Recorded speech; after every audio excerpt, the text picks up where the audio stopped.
Menimbang elektabilitas Anies Baswedan dan Ganjar Pranowo,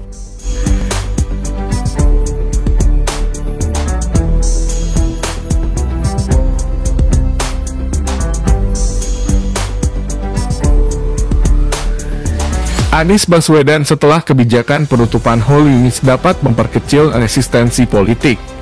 Tokoh yang kecil resistensi politik dapat berlenggang dalam pengumpulan dukungan publik, dikutip dalam Litbang Kompas pada 22 Juni 2022.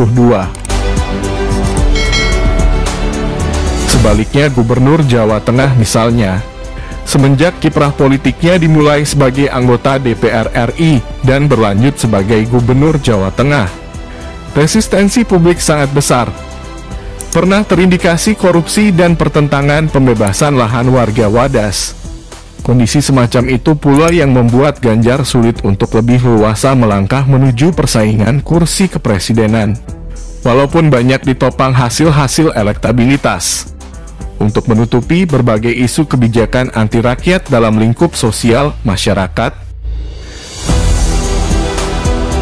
lalu jika dihadapkan pada kondisi semacam ini, apakah peluang Anies dapat melebihi Ganjar?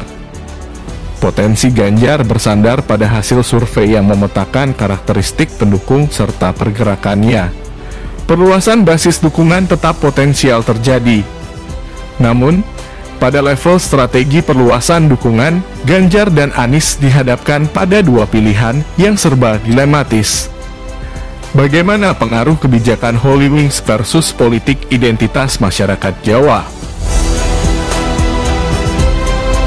Upaya Anies dan Ganjar meluaskan dukungan pada basis massa yang selama ini bukan menjadi kaum pendukung loyalnya masih terjadi persaingan dengan menggunakan berbagai model strategi politik antara lain.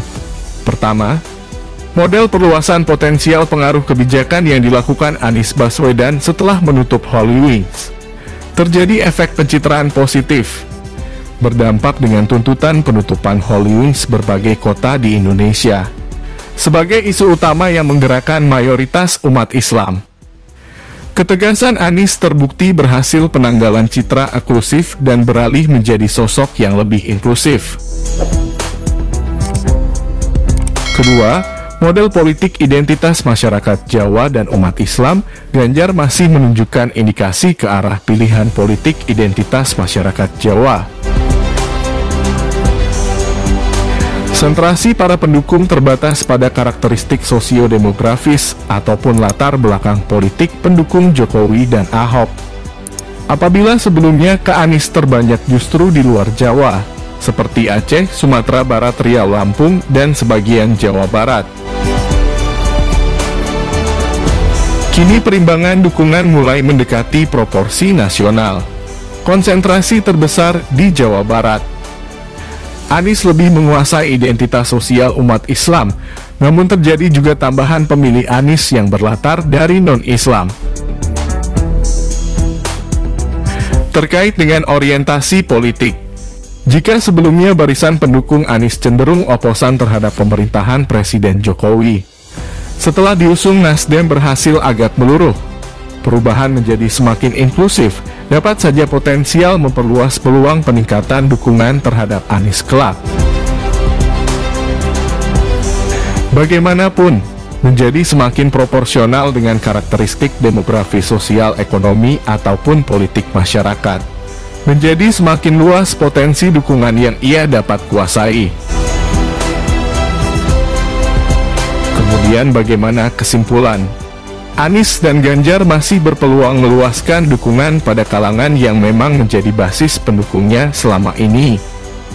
Pilihan strategi semacam ini didasarkan pada asumsi masih besarnya kalangan beridentitas sosial sejenis yang belum memberikan dukungan.